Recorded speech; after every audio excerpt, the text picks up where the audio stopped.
Hello అండి. Welcome to my channel. ఈరోజు సీరియల్‌లో కాశీ కూరగాయలు తీసుకొనొచ్చి "అత్తయ్య గారు, అత్తయ్య గారు" అని పిలుస్తా ఉంటాడు. స్వప్న ఏమో బుక్ చదువుతూ హాల్లోనే కూర్చొనుంటది. కాశీని పట్టించుకోదు. కావేరి వచ్చి కాశీని చూస్తా ఉంటే, కాశీ ఏమో "ఇదిగోండి తీసుకోండి వెజిటబుల్స్ తీసుకొచ్చాను" అని అంటాడు. కావేరి "ఆన్‌లైన్‌లో తీసుకుందాం అనుకుంటే నువ్వే బజార్‌కెళ్ళి తీసుకొచ్చావేంటల్లుడు" అని అడుగుతా ఉంటే, కాశీ "మనకు నచ్చినవే తెచ్చాను అత్తయ్య గారు. అవును, ఈరోజు బావ వాళ్ళ ఇంట్లో ఏదో సెలబ్రేషన్ ఉందని విన్నాను. మీరు వెళ్ళలేదా అని అడుగుతాడు. కావేరి ఆ కూరగాయలు తీసుకుంటూ అది రాదంట, దాన్నొదిలేసి నేనెక్కడికెళ్తాను, అందుకే మీ మామయ్య గారు వెళ్ళారు అనేసి లోపలికెళ్ళిపోతుంది కావేరి. కాశీ స్వప్న దగ్గరికెళ్ళి స్వప్న, మీ అన్నయ్య వాళ్ళ ఇంటికి వెళ్ళలేనంత ఇబ్బంది ఏంటి అని అడుగుతాడు. అప్పుడు స్వప్న నేనెళ్తే గతంలో మన గురించి వెటకారంగా మాట్లాడిన వాళ్ళకి మళ్ళీ మన గురించి వెటకారంగా మాట్లాడే అవకాశం ఇచ్చినట్టవుతుంది అనగానే కాసి నీ గురించి వెటకారంగా ఎవరు మాట్లాడుతున్నారు అని అడుగుతాడు. ఇంకెవరు, మీ నానమ్మ పారిజాతం గారు. ఆవిడికి వాళ్ళంతా వెటకారమే. పైగా ఇప్పుడు నన్ను మాట అనే అవకాశం తనకి ఖచ్చితంగా దొరుకుతుంది. ఎందుకంటే మనవడితో విడాకులు తీసుకుంటున్నాను కదా అనగానే కాసి మన నిర్ణయాలే మన జీవితం అయినప్పుడు మనం వాటిని గౌరవించాలి.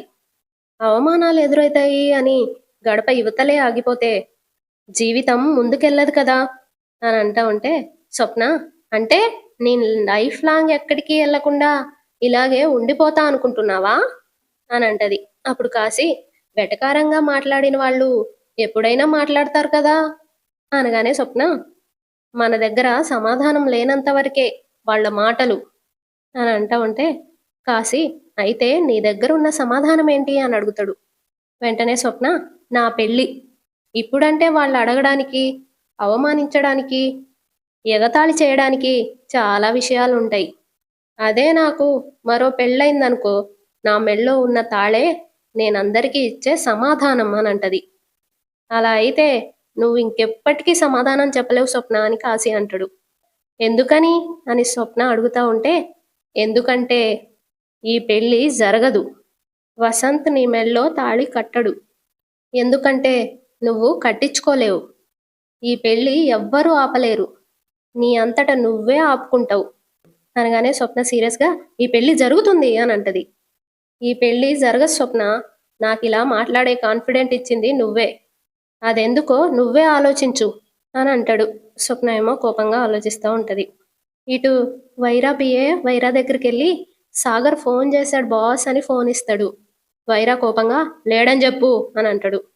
లేడు అని చెప్పి ఆ పిఏ ఫోన్ పెట్టేసి ఒక ఆడది కొట్టిన దెబ్బకి దుకాణమంతా మూసేసి ఇలా ఇంట్లో కూర్చున్నావా బాస్, నువ్వింత చేతగాని దద్దము అని అనుకోలేదు బాస్ అనగానే వైరా లేసి అతని కాలర్ పట్టుకొని కింద పడేసి ఎవడ్రా ఎవడ్రా చేతగాని దద్దమ్మా అని అడుగుతా ఉంటే తన పిఏ నీకున్న ఇన్ఫ్లుయెన్స్తో బయటకొచ్చింది, అన్నీ మూసుకొని కూర్చోడానికా అని అంటాడు. వెంటనే వైరా దీనికన్నా ఇంకో ఒక్క మాటైనా ఎక్కువ మాట్లాడితే చంపుతా నిన్ను అని అంటాడు. పిఏ నవ్వుతూ ఆ పని నువ్వు చేయలేవు బాస్, అదే గనక నీకు చేతనైతే నిన్ను జైల్లో పెట్టించిన జోష్నాని ఏదో ఒకటి చేసేవాడివి అనగానే వైరా తన పిఏ కాలర్ వదిలేసి వదిలేశాననుకున్నావా, మర్చిపోయాననుకున్నావా, దేనికైనా టైం రావాలిరా అనగానే పిఏ ఏమో ఎప్పుడొస్తుంది అని అంటాడు. టైం వచ్చింది అని వైరా అనగానే అంటే అది చచ్చిందే అని తన పిఏ అంటాడు. చంపన్రా అనగానే మరి అని వాళ్ళ పిఏ అంటాడు. అది నన్ను చంపిందా అని అడగగానే తన పిఏ నువ్వు బ్రతికినా చచ్చినట్టే కదా బాస్ అని అంటాడు. వెంటనే వైరా దాన్ని అదే చేస్తున్నారా, చూస్తూ ఉండు అని చెప్పి అక్కడ నుండి వెళ్ళిపోతాడు. వెళ్తూ వెళ్తూ ఆగి బాస్ పని మీద ఉన్నాడని సాగర్తో చెప్పు, ఎవ్వరిని వదిలిపెట్టను అని చెప్పి అక్కడ నుండి వెళ్ళిపోతాడు. వెనకాల పిఏ నవ్వుతూ ఎస్ అని అనుకుంటాడు. ఇటు జోష్న వచ్చి దాసుని కలుస్తుంది. దాసు చెప్పమ్మా అని అడుగుతాడు. నాతో ఏదో మాట్లాడాలన్నావు అని అంటాడు. అప్పుడు జోష్న నీ అంతటా నువ్వే చెప్తావని చూస్తున్నాను నాన్న అనగానే దాసు అడగందే అమ్మైనా పెట్టదు అంటారు, అడగకుండానే నానెందుకు చెప్తాడమ్మా అని అంటా ఉంటే జోష్న నాకు తప్ప నువ్వు అందరికీ అడగకుండానే చెప్తావు నానా అని అంటది. నువ్వంటే నాకు ప్రేమమ్మా అని దాసు అంటాడు. కూతురు ముందు నటించడానికి నీకు సిగ్గుగా లేదా నాన్నా? అనగానే దాసు, అందరి ముందు లేని ప్రేమని ఉన్నట్టు నటిస్తున్నా నీకే సిగ్గు లేనప్పుడు నిజంగానే నిన్ను ప్రేమిస్తున్న వాణ్ణి నాకెందుకమ్మా సిగ్గు అని అంటాడు నవ్వుతూ. ప్రేమించడం అంటే కూతురు కష్టాల్లో ఉంటే చూస్తూ ఊరుకోవడం కాదు నాన్నా అనగానే దాసు, కష్టం నీకొస్తే తండ్రిగా బాధపడతాను, కష్టాన్ని నువ్వే తీసుకొస్తే అని అంటా ఉంటే జోష్న, మీరంతా ఉత్తములు, నేనొక్కదాన్నే చెడ్డదాన్ని అనగానే దాసు, ఎంతో కొంత చెడు మనలో లేకపోతే ఎదుటి వాళ్ళు చెడ్డవాళ్ళని గుర్తించలేమమ్మా అని అంటాడు. ఈ ప్రపంచం చెడ్డవాళ్లతో ఏనాడో పూర్తిగా నిండిపోయింది నాన్న, అందరూ ఎవరి స్వార్థానికి వాళ్ళు బ్రతుకుతుంటారు అనగానే దాసు, అంటే నీ గురించి ఎవ్వరేమనుకున్నా పట్టించుకోను అంటావు. పట్టించుకోను నానా, నా ఒరిజినాలిటీ ఏంటో అందరికీ తెలిసిన రోజున నన్ను అసహించుకోవచ్చు, చీదరించుకోవచ్చు, బట్ ఐ డోంట్ కేర్. ఎందుకంటే నేను ఎలాంటి దాన్నో నా గురించి నాకే పూర్తిగా తెలియదు. నాకు తెలిసినంత వరకు నేనేంటి అనేదే నాకు ఇంపార్టెంట్ అనగానే దాసు, మంచిదమ్మా, మాటలు మార్చలేని కూతుర్ని కాలమే మారుస్తుంది అనగానే జోష్న, మీరంతా నేను ఓడిపోతే చూడాలనుకుంటున్నారు అని అంటది. అప్పుడు దాసు, మనది కాని దానికోసం పోరాడే ఎవరైనా సరే చివరికి ఓడిపోవాల్సిందేనమ్మా. నా మాట విని పెళ్లి చేసుకో అమ్మా. రేపు నువ్వు ఎవరు అనేది బయటపడ్డా పెద్దగా నీకు నష్టం జరగదు. ఎందుకంటున్నాను అంటే పెళ్ళైనా ఏ ఆడదానికైనా తల్లిదండ్రులు సొంతం కాదు. సొంతం కానప్పుడు సొంత వాళ్ళైతే ఏంటి, పెంచిన వాళ్ళైతే ఏంటి అని అంటా ఉంటే జోష్న, ఇలాంటి మాటలన్నీ మీ ఇంటికి వెళ్ళాక మీ ఇంటి గోడల మీద రాసుకో నాన్న, అప్పుడప్పుడు చదువుకోవడానికి పనికొస్తాయి అనగానే దాసు, నువ్వు దీపా కార్తిక్ల జోలికి వెళ్ళకు అని అంటాడు. నా మెళ్ళో తాళి కట్టేది బావే నాన్న అనగానే దాసు, నువ్వింకా కల్లోనే బ్రతుకుతున్నావు అని అంటాడు. కల్లో కూడా పెళ్లి జరుగుతుంది నాన్న అనగానే దాసు, అలాంటివి కల్లోనే జరుగుతాయి అని సీరియస్గా అంటాడు. అత్తకొచ్చిన కలని నిజం చేసే బాధ్యత నాది నాన్న అనగానే దాసు, భగవంతుడు నీకు మంచి జీవితాన్నిచ్చాడు, దాన్ని నాశనం చేసుకునేంత వరకు నిలబడేలా కనబడ్డం లేదు అనగానే జోష్న నవ్వుతుంది. నవ్వుతూ, నిన్ను చూస్తుంటే నాకు నవ్వొస్తుంది నాన్న అనగానే దాసు, నీలాంటి కూతురికి తండ్రి అయినప్పుడు నన్ను చూస్తుంటే నాకే నవ్వొస్తుంది జోష్న, అలాంటిది నన్ను చూసి నీకు నవ్వు రావడంలో తప్పులేదమ్మా అని అంటా ఉంటే జోష్న, నువ్వేదో జీవితాన్నే ఉద్ధరించినట్టు మాట్లాడుతున్నావేంటి నాన్న, భుజాన ఈ సంచేసుకొని తిరగడం తప్ప నువ్వు సాధించింది ఏమీ లేదు.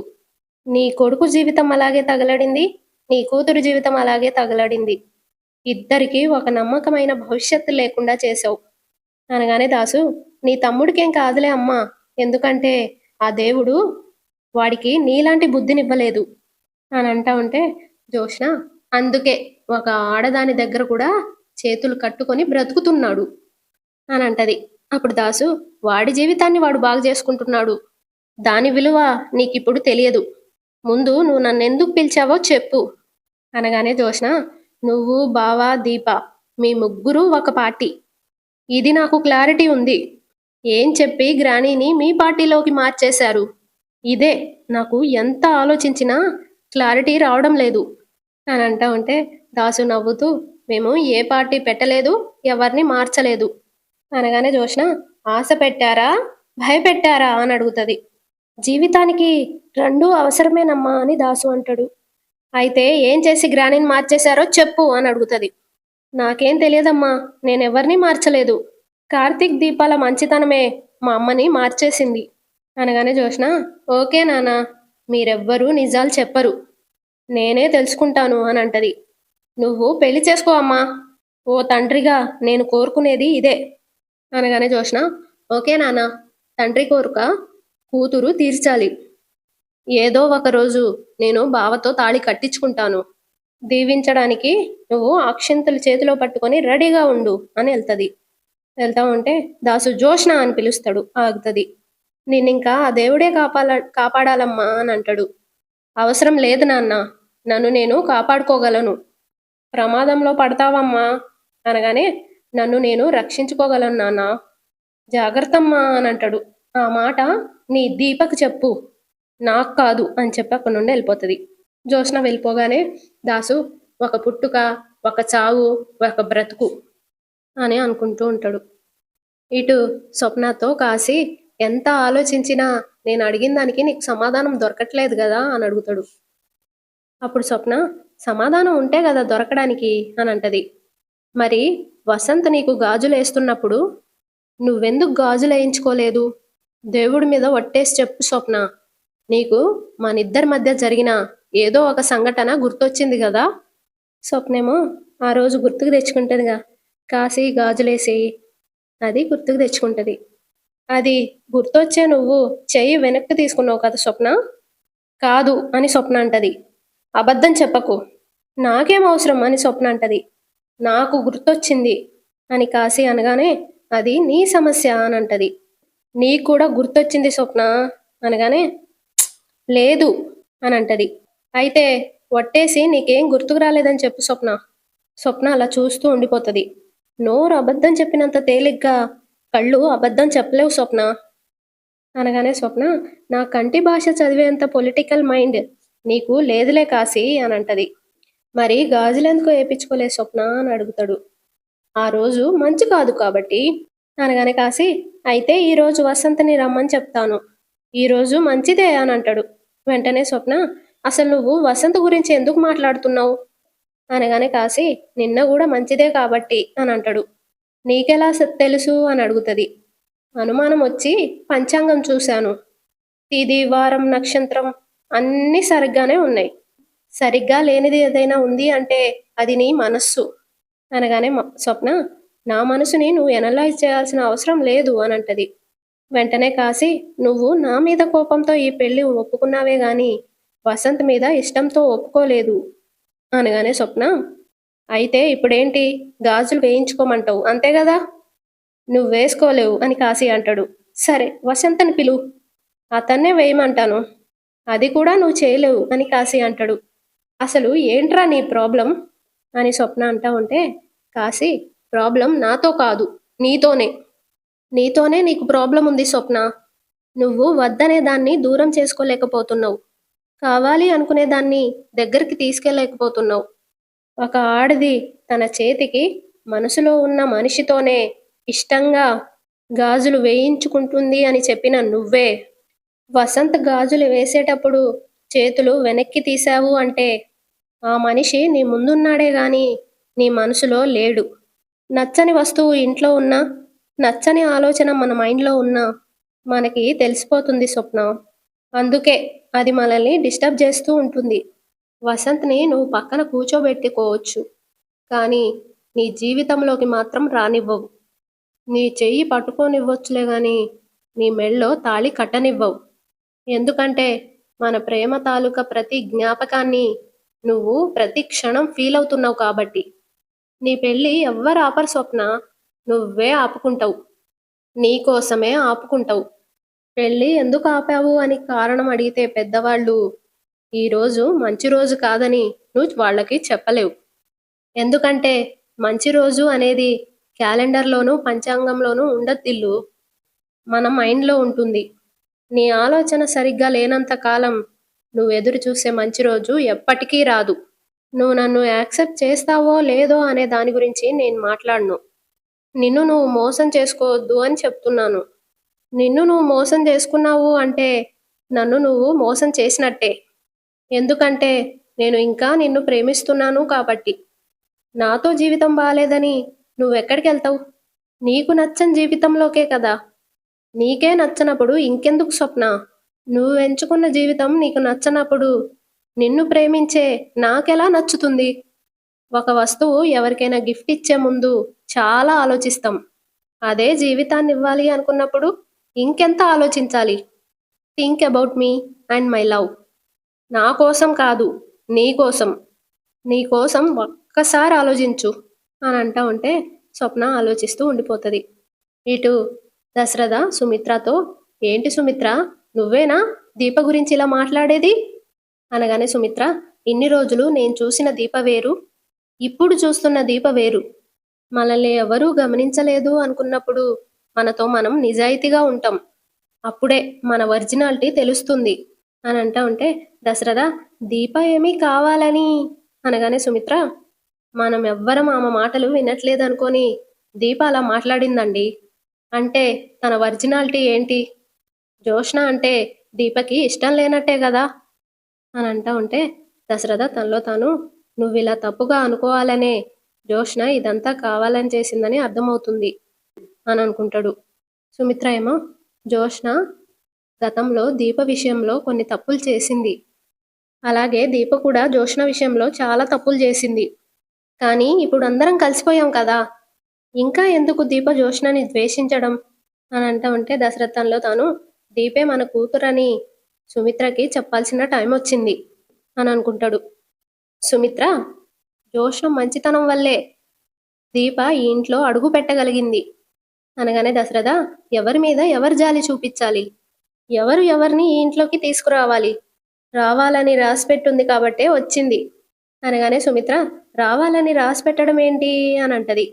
దీప ఎవరో కాదు సుమిత్ర అనగానే సుమిత్ర నన్ను కాపాడిన ప్రాణదాత అంటారు. ఆ విషయం నాకు తెలుసు కదండి. ముందు నేను చెప్పేది విను సుమిత్ర అని దశరథ అంటా ఉంటే సుమిత్ర ఏమో జోష్నతో దీప అలా మాట్లాడడం నాకు నచ్చలేదు అని అంటది. జోష్న జోష్న అంటావేంటి సుమిత్ర? తన మీద అంత మమకారం పెంచుకోకు. తను నా కన్న కూతురండి అని సుమిత్ర అంటది. వెంటనే దశరథ కాదని తెలిస్తే అనగానే సుమిత్ర షాక్ అయిపోయి ఏడుస్తూ ఏం మాట్లాడుతున్నారండి? తను నా కన్న కూతురు కాదని తెలియడం ఏంటి? ఈ మాట పొరపాటున కూడా ఎప్పుడూ అనకండి. నేను బ్రతికేదే జోష్న కోసం. దాని మీద మాట పడ్డా, దాని వంటి మీద గీత పడ్డా అది ఈ తల్లి ప్రాణం మీదకొచ్చినట్టే అని అంటా ఉంటే దశరథ్ తనలో తాను నువ్వు జోష్న మీద ఇంత ప్రాణం పెట్టుకుంటే తను మన కూతురు కాదని ఎలా చెప్పగలను అని అనుకుంటూ ఉంటాడు. సుమిత్ర ఏమో ఏడుస్తూ చెప్పండి. తను నీ కూతురు కాదని తెలిస్తే అనే మాట ఎలా అన్నారో చెప్పండి. ఎందుకన్నారో చెప్పండి అని ఏడుస్తూ ఉంటే అంటే సుమిత్ర ఏ కన్న కూతురు ఏ కన్న తల్లి దగ్గర శాశ్వతంగా ఉండిపోదు కదా. పెళ్ళైతే భర్తతో వెళ్ళిపోతుంది కదా. అందుకే అలా అన్నాను అనగానే సుమిత్ర ఏడుస్తూ అందరు కూతుళ్ళు లాగా నా కూతురు నాకు దూరం అవడానికి వీల్లేదు. పెళ్ళైనా జోష్న నా కళ్ళ ముందే ఉండాలి. జోష్నని నాకు దూరం చేసే పని ఎప్పుడూ చేయనని నాకు మాట ఇవ్వండి. మాట ఇవ్వండి అని చేజాసి దశరథ్ చేయిని తన చేతి మీద పెట్టుకుంటది. దశరథ్ ఏమో తనలో తాను జోష్న మన కూతురు కాదు సుమిత్ర. ఎప్పటికైనా తను దూరం అవ్వాల్సిందే. మన కూతురు దీప అని అనుకుంటూ ఉంటాడు. సుమిత్ర ఏమో మీరు మౌనంగా ఉన్నారు అంటే నాకు మాటిచ్చినట్టే. మీరు ఎంత మంచి సంబంధం చూసినా ఎంత గొప్ప సంబంధం చూసినా జోష్న ఎప్పుడూ నా కళ్ళ ముందే ఉండాలి అనగానే దశరథ్ తనలో తాను జోష్న నీ కన్న కూతురు కాదని తెలిస్తే నువ్వు బ్రతకవని నాకు అర్థమైంది. నిన్ను కాపాడుకోవాలి అంటే నేను జోష్నను కూడా కాపాడుకోవాలి అని అనుకుంటూ ఉంటాడు. ఇటు కిచెన్లో దీప వంట చేస్తూ ఉంటుంది. పక్కనే కార్తీక్ ఉంటాడు. బంగారం అని పిలుస్తాడు. ఏంటి బావా అని దీప అనగానే స్వీట్ పొటాటోస్ ఉన్నాయా అని అడుగుతాడు. అదే చిలకడ దుంపలు దీప అనగానే దేనికి అని దీప అంటది. కడుపుతో ఉన్న ఆడవాళ్ళు ఫైబర్ కంటెంట్ ఎక్కువ ఉన్న ఫుడ్ తినాలి దీప. 4 దుంపలు ఆ రసంలో వేద్దామని అనగానే దీప నేనేస్తానులే గాని నువ్వు బయటికి వెళ్ళి జోష్న ఏం చేస్తుందో చూడు బావా అని అంటది. మనం ఇంటికి వచ్చిన దగ్గర నుండి కనపడలేదు కదా దీప. అదే నా భయం కూడా బావా. మన ఇంటికి వచ్చి అందరిలో నా పరువు ఎంత తీయాలో అంతా తీసేసింది అనగానే కార్తీక్ జోష్న ఓడిపోయిన బాధలో రగిలిపోతుంది అని అంటాడు. వెంటనే దీప ఇప్పుడు అంతలా ఎందుకు రగిలిపోవాలి అని అడుగుతుంది. నిన్ను సైలెంట్గా తప్పిద్దాం అనుకుంది దీప. ఆరు దయ వల్ల అది ముందే లీక్ అయింది కాబట్టి నేను అడ్డుపడ్డాను. ఎక్కడ నేను బయట పెడతాను అని చెప్పి నాతో ఛాలెంజ్ చేసింది. ఇప్పుడు నా టార్గెట్ ఏంటి? జోష్నతోనే అందరికీ నిజం చెప్పియడం. అనుకోకుండా నీతో పెట్టుకుంది. నాతో చేసినట్టే నీతో కూడా ఛాలెంజ్ చేసింది అని అంటా ఉంటే దీప మనం ఎందుకు ఈ మనిషిని భరించాలి అని అంటది. అప్పుడు కార్తీక్ మీ అమ్మ కోసం. జోష్న విషయంలో అత్త ఎక్కువ సెన్సిటివ్గా ఉంది. జోష్నని ఎవరైనా ఎదిరిస్తే వాళ్ళు అత్తకు కూడా యాంటీ అవుతారని జోష్నకి తెలుసు. ఇదే స్ట్రాటజీని ఇంటి దగ్గర అప్లై చేసింది అని అంటూ ఉంటే దీప బాధపడుతూ ఇప్పుడు మా అమ్మ నన్ను తప్పుగా అనుకుంటుంది కదా అని అంటది. ఖచ్చితంగా అనుకుంటది దీప. అనగానే దీప మా అమ్మని నా నుండి పూర్తిగా దూరం చేయడానికి జోష్నకి ఇంతకు మించిన అవకాశం రాదు అనగానే కార్తీక్ ఈ మాట నిజమే అని అంటాడు.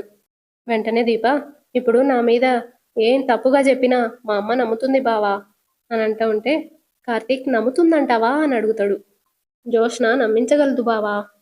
జోష్న అత్తని డిస్టర్బ్ చేయకుండా పారుని యాక్టివేట్ చేస్తే అని కార్తీక్ అనగానే ఆవిడ మాత్రం మనకేం సాయం చేయగలదు బావా అని అంటా ఉంటే అక్కడికి పారు వస్తూ వస్తూ ఈ పారిజాతం ఏం చేయగలదా. అమ్మా ఎంత మాట అన్నావు దీపా. ఈ పారిజాతం కామధేను లాంటిది, నువ్వేం కోరుకుంటే అది నీకిస్తుంది అనగానే కార్తీక్ నీకు నిజంగా అంత ప్రేమ ఉండుంటే ఇంటికొచ్చే విషయం ముందే చెప్పుండేదానివి, సర్ప్రైజ్ చేద్దాం అనుకున్నాను రా అని పారు అంటది. వెంటనే కార్తీక్ నీ మనవరాలు బాగానే సర్ప్రైజ్ చేసిందిగా, అది అలా ఫోన్ చేస్తుందని నాకు తెలియదురా అని పారు అంటది. ఊరుకో పారు, ఐడియా నువ్వే ఇచ్చుంటావు అనగానే పారు నా తోడ్రా నాకేం తెలియదు అని అంటా ఉంటే కార్తీక్ కుటుంబాన్ని అంతా తీసుకొచ్చి చలిమిడి పెట్టించావు, దీపకి పుట్టిల్లు లేదు అనే బాధను తీర్చావు, అక్కడ దాకా బానే ఉంది, కానీ తల్లి లాంటి సుమిత్రత్త తప్పుగా అనుకునేలా చేసావు అనగానే పారు అనుకుంటే అనుకోనీలేరా, ఎప్పటికైనా వాళ్ళు వాళ్ళు ఒకటి, మనం మనం ఒకటి అని నవ్వుతూ అంటది. అప్పుడు కార్తీక్ ఇలా గ్రూపులుగా విడిపోవడం అవసరమా పారు, మనమంతా కలిసి ఉండాలంటే నువ్వు ఒక పని చేయాలి. ఏంటది అని పారు అడుగుతుంది. జోష్న ఎక్కడుంది అని కార్తీక్ అడుగుతా ఉంటే అది ఎక్కడికో బయటికి వెళ్ళినట్టుందిరా, ఆమెని ఒక కంట కనిపెట్టు పారు, రాగానే నాతో చెప్పు అనగానే పారు అలాగే రా, మనమందరం చేతులు కలిపాము అంటే దాని బెండు తీయొచ్చు అని అంటా ఉంటే కార్తీక్ నవ్వుతూ అలా అయితే ఒక చెయ్యి ఏంటి 2 చేతులు కలుపుతాను అని హైఫై ఇస్తాడు. దీప నువ్వు కూడా కలపమ్మా, మనం ముగ్గురం ఒకటే అని అంటా ఉంటే దీపేమో ఆలోచిస్తూ ఉంటది. అంతటితో ఈరోజు ఎపిసోడ్ అయిపోతుంది. సబ్స్క్రైబ్ చేసుకోండి, లైక్ కూడా చేయండి కదా.